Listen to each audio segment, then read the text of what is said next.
Welcome back to another episode of Ingrid's World. I love history and learning about people and their pathway to success.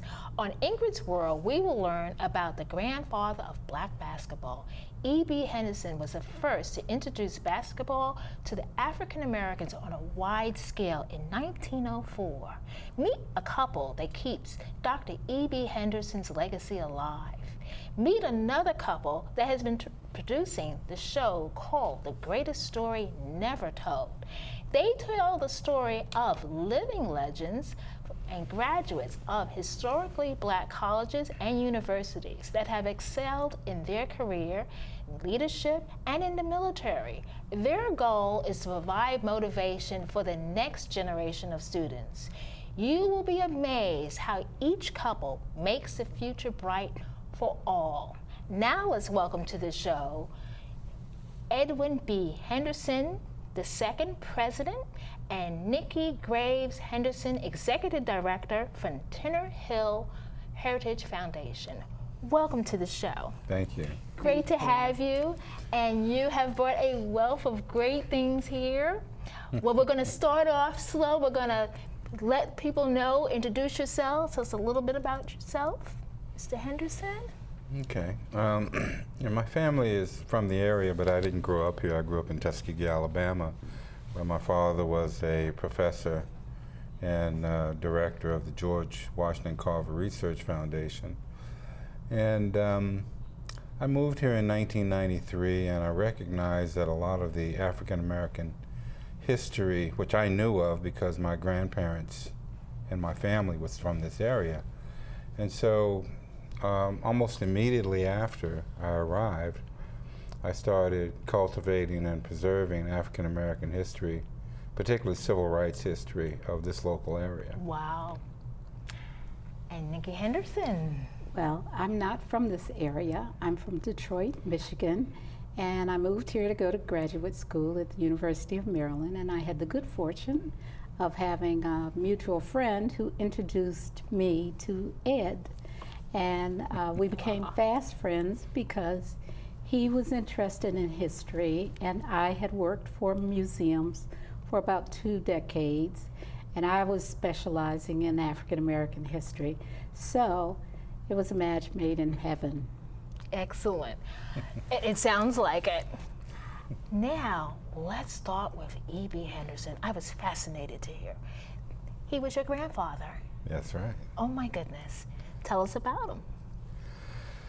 Well, he was extremely handsome, very charismatic, and very articulate.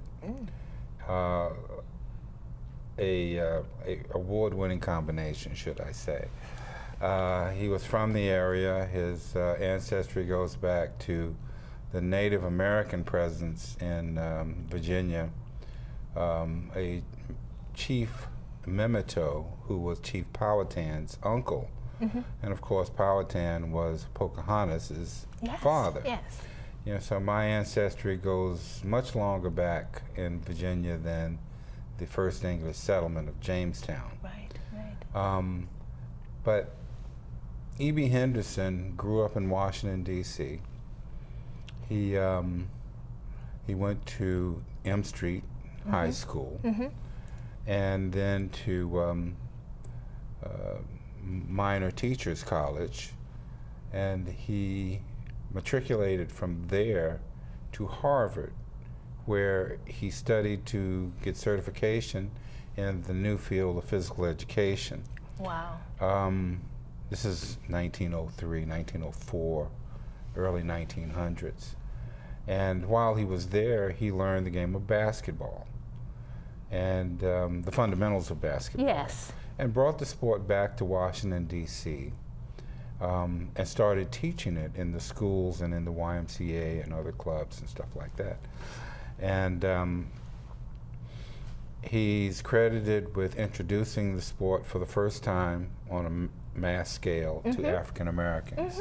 But also he started the first African American Athletic League, the first organization to train officials to referee these African American league competitions. the first school league, and then he wrote the first book and chronicled the African American participation in athletics through his book, The Negro in Sports, his Spalding manuals, and also his writing for the National Negro Press Association, which wrote for all of the different Negro press in the early 20th century. So a part of my lifetime, and all of our lifetimes, always knew about basketball. It's hard to imagine that there was a time that it wasn't well known about basketball. How do you capture and get how were you able to get him into the Basketball Hall of Fame? Because that's tremendous. And it explains a lot of the materials that we have here. We have this here. Right. Well, I thought that it was important. I knew nothing about basketball when I met Ed, and I began to archive some of his family papers and photographs and whatnot. And as I was reading, I began to learn about E.B. Henderson and his wife, Mary Ellen, and both of them were just dynamic civil rights activists, educators, and that's how I learned about E.B. Well, Ed and I were invited to a program in downtown D.C., and at that time he said to me, I think that my grandfather should be in the Basketball Hall of Fame. And one of the speakers there also said, yeah, I think he should be in the Basketball Hall of Fame. So me being very naive said, well, why don't we just nominate him? What do you do to nominate the person? Oh my goodness. So this is what we started off with. A 138-page document in 2005. This looks like a dissertation. Right, exactly. And we told everything that we could think of that would document why he should be in the Basketball Hall of Fame. Oh my word. And we mailed it off and waited, and we heard from one of the curators who very unofficially said, well, there's no doubt that he has earned a place in the Basketball Hall of Fame. However, people's memories are very short. They don't remember who he is.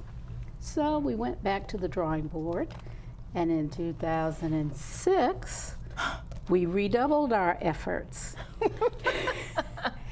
But on top of that, Oh my goodness. we had a friend Career who was a publications. filmmaker, and Beverly Lindsay Johnson, and we asked her if she would make a short film because we realized nobody's going to read these two dissertations. And she did a 13-minute film that we, the following year, mailed to the Basketball Hall of Fame. And they didn't respond. So then we thought, well, we need something really quick and dirty.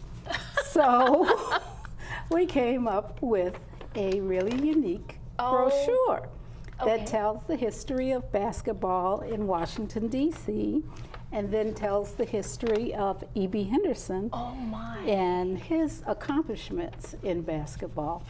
And we began to pass it out to everybody. This was funded by the Humanities Council. We put on a conference with the Smithsonian, the New African American Museum, Howard University, and we had people from all over the country attend, and we began to get some traction.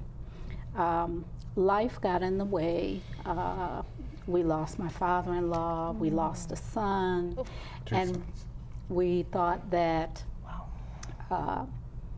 it just didn't seem important anymore. And lo and behold, one day, a year ago, Ed calls me and says, guess what? Grandpa got into the Basketball Hall of Fame. So we were... How did that feel? Ecstatic. It really felt surreal. And we were invited to the Basketball Hall of Fame. They treated you like queens and kings. And I used to say I didn't particularly want to be rich, but after that experience, I wouldn't mind living like I was rich. Well,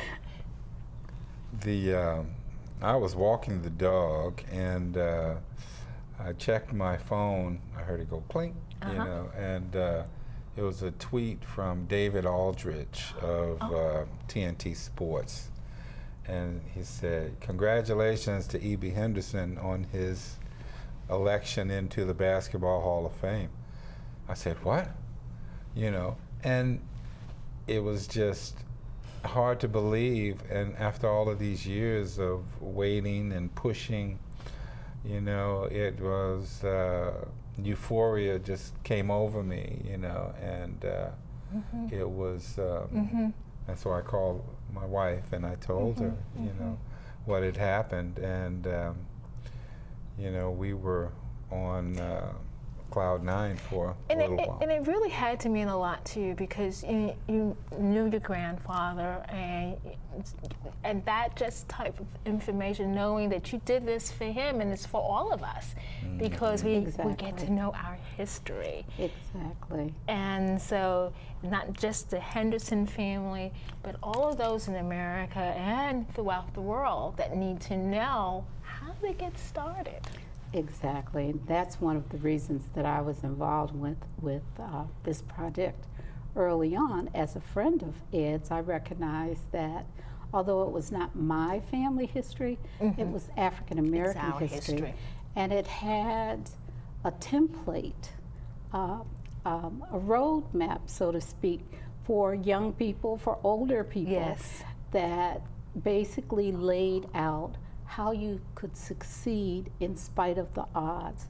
This man and his family were extremely resilient. They also kept things. They were pack rats. They left all of the newspaper articles, photographs, letters, all sorts of things that we could pull together to tell this story. So I implore people who are out there listening to hold on to those scraps of paper. Don't become a hoarder, but put it somewhere, that because 100 years from now, someone may be looking for precisely that missing link to tell the full story. And really, and as a result, you have your whole thing. Bring here. Yes, we didn't bring the jacket. They gave us a jacket, which is embroidered in silver. They gave us the ring and a huge trophy so high. And heavy. Yes. And another thing that has happened since then, we've had several newspaper articles. I see. Magazine articles written. Wonderful. And a local filmmaker by the name of Bob Burnett just did a 10-minute film basically on the process of how we got Grandpa into the Basketball Hall of Fame. And it included, David Aldridge was also interviewed in the film. And one of the important things that he said was that this was not just important for the Henderson family, but also for the history of basketball. That's right. We're talking 110 years ago that he did what he did, bringing basketball to Washington, D.C. Wow. And people usually ask me, well, what team did he play for? Well, the NBA is 60-some years old, basketball is 120. He nurtured the sport when it was in its infancy. And that is really a wonderful way to end this segment, because the thing about it is that you helped all of us, and I have to thank you all for being pioneers in terms of persistence and research. I hope everyone sees this. And hard work, and you did it for not only your family, but you did it for people like me. Thanks again for being on the show. Thank you. Thank you so much. Wasn't that fascinating? Coming up next, we'll be talking to David E. Garnett, President, and Sheila E. Garnett, Chief Executive Officer, both from I Am Solution LLC. So stay tuned. We'll be right back. Welcome back to Ingrid's World. I am your host, Ingrid Paris-Hicklin. I want you all to meet David Garnett, President, and Sheila Garnett, Chief Executive Officer, both from I Am the Solution LLC. Welcome to the show, David Garnett and Sheila Garnett. I'm so thrilled to have you both here. Thanks for having us. We're glad to be here. Well, you know, for our viewers, first time they've met you, want to start off saying a little bit about yourselves. Sheila, let's start with you. Well, I'm a former educator. I taught 3rd and 4th grade in Aurora, Colorado, quite some time ago, and moved around a little bit. Wanted to stay in education when we moved to the Chicago area, but didn't want to go back to the classroom. So I got into educational consulting and have been doing that for a number of years now. Really like it, actually selling curriculum materials and working with Northern Virginia and Washington, D.C. Wow, wonderful. And David Garnett. And I'm a former Oakland Raider for a year and sort of got injured and had to do something else, so decided to go into corporate America. Spent 25 years with Xerox Corporation, working primarily on the technology side, and went up through the ranks of 17 jobs in 25 years and wound up being the senior vice president of global accounts, responsible for 52% of their revenue worldwide. Whoa. So I had a good time in corporate America. Robust. Yes, very robust. Well, you know, one of the things that, you know, I had an opportunity, I really was so excited about you being on the show because you were taking on a new project. And, well, first of all, let's start with the company. What is I Am Solution? I Am Solutions is a technology company. My background is primarily technology. I was working with the Windows technology at Xerox before Apple or Microsoft were actually companies, because all that was invented at our Palo Alto Research Center.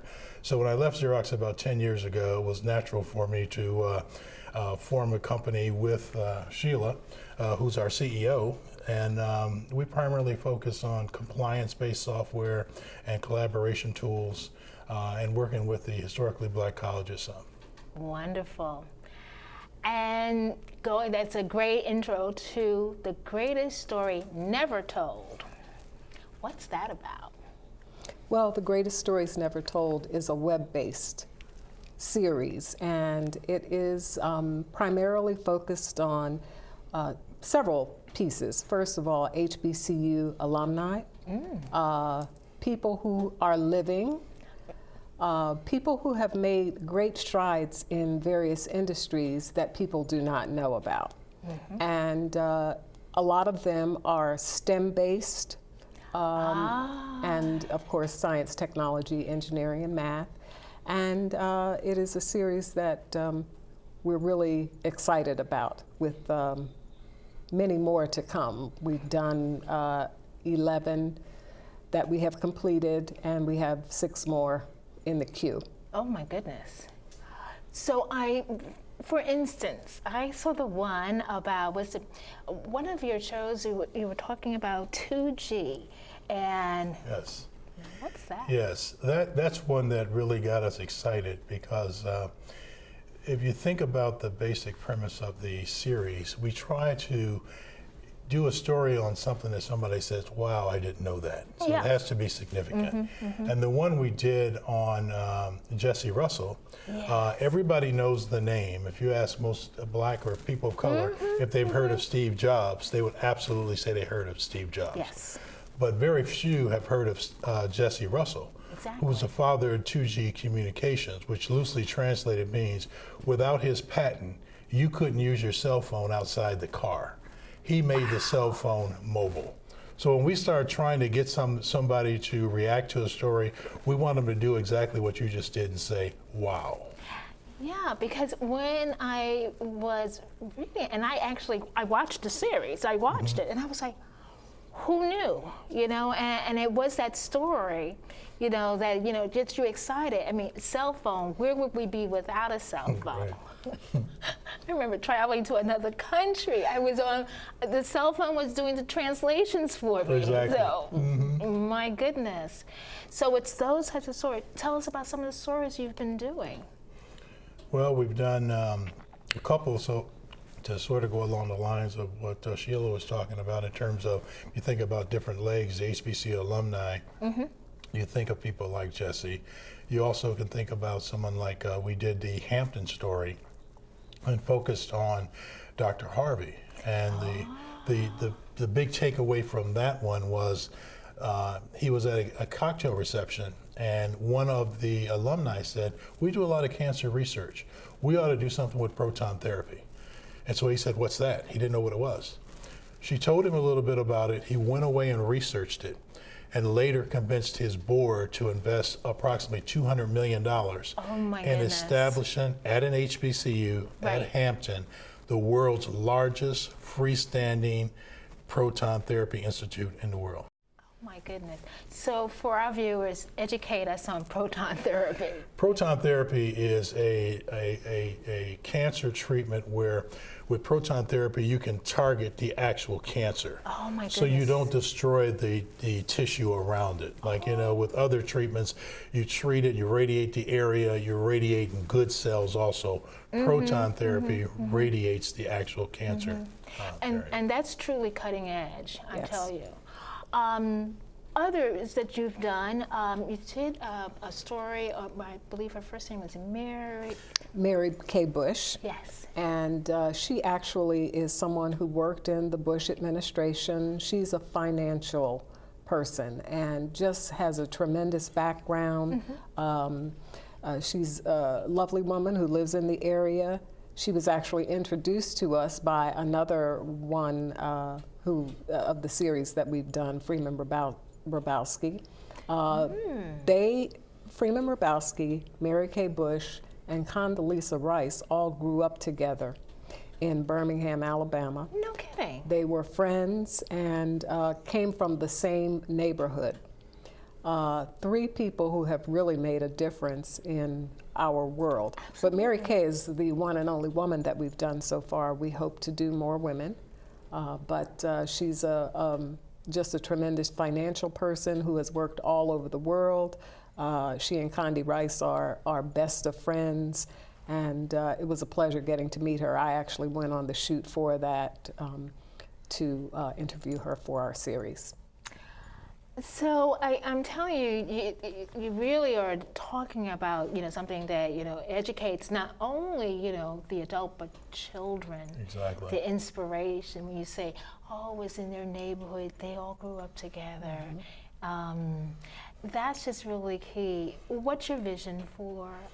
Well, the primary vision is, and it's looking at some of the hidden messages inside of each one of the stories. So what Sheila just gave an example of is, you know, your friends a lot of times determine your altitude in life.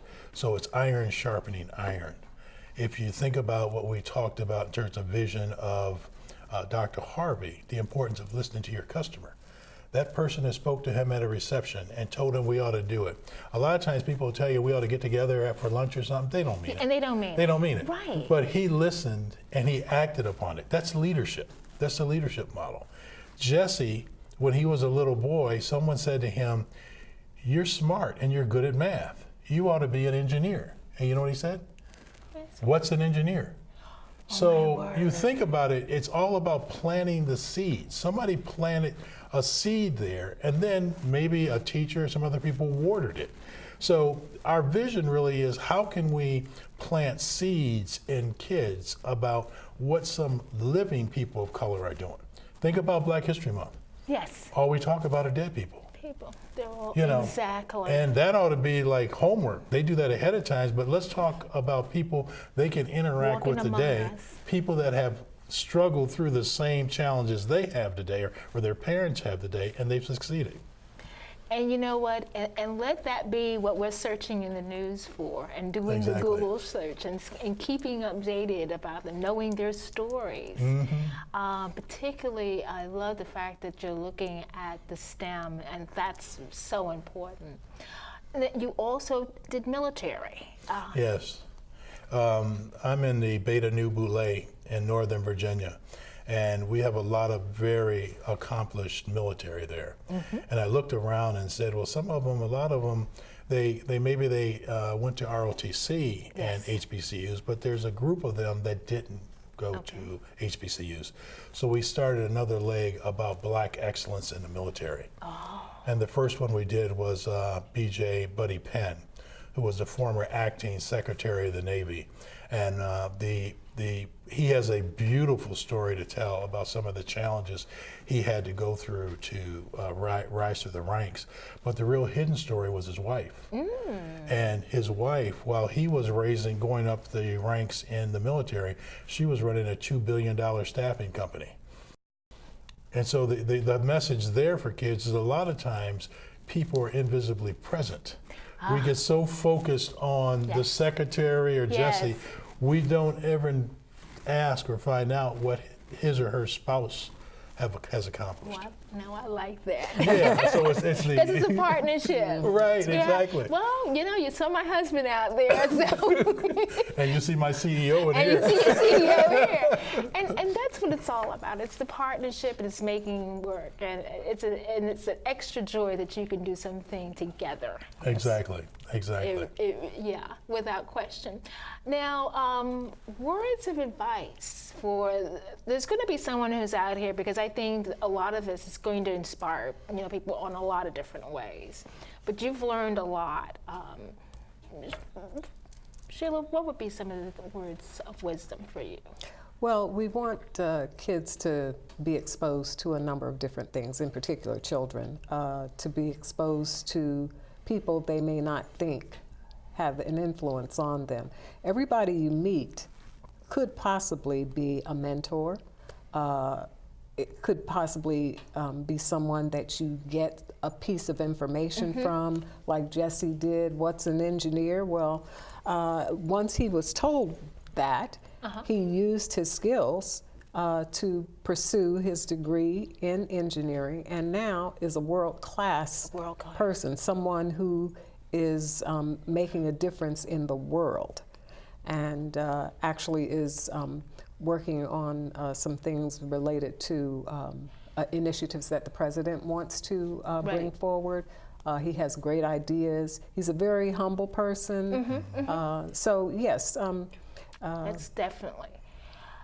What we've done is that I think you have whet the appetite of a lot of people who are watching this. We had it flashed up on the screen, your words of advice, tips for success. But I have to thank both of you for doing this, because it's the story that not only never told, but needs to be told. Exactly. And continued success as you continue telling the story that all of us need to know. Thank you. Thank you. Thank you for being on the show. I'd like to thank our wonderful guests for finding the time on their busy schedule to appear on the show. All of you are doing marvelous work. My final thought is from Dr. Martin Luther King. Life's most persistent and urgent question is, what are you doing for others? Thank you for watching Ingrid's World. Become a fan of Ingrid's World on Facebook and for instant Ingrid World news, as well as see ingridsworld.org. See you soon.